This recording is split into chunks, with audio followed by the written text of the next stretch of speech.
Fotoaparat ni hladno orodje. Hladno je mogoče samo takrat, kadar so ljudje hladni.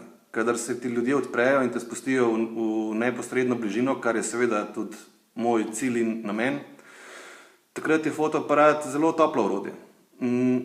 Res, da ti fotoaparat lahko zapre tudi nekatera vrata, ampak še več ti jih odpre. In kot sva s prijateljem in kolegom novinarjem Borutom Mehletom skovala novinarski novorek: če vlagaš v teren, ti teren vrne.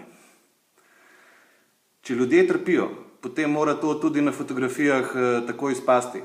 Na splošno ne maram glih, da se ljudje na fotografijah smejijo, ampak tudi če delam žalostne zgodbe, se vedno trudim najti tudi optimistično plat.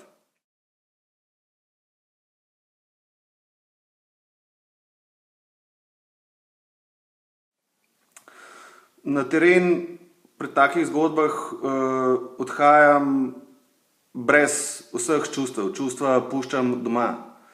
Je pa zgodba popolnoma drugačna, ko se s terena vrnem in ko fotografije pregledujem, obdelujem, potem ni vedno najlažji za spati.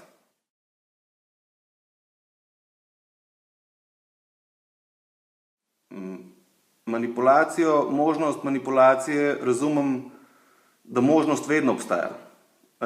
Je pa vedno odvisna od vsakega avtorja posebej. Lahko rečemo tudi, da vsaka fotografija laže, a le če jo gledamo z drugačnimi očmi. Manipulacija ima vedno svoj namen in cilj.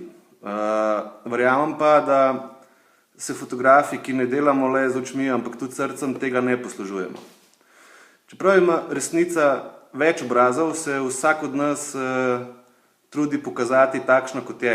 Ampak pogled je pa absolutno in vedno moj.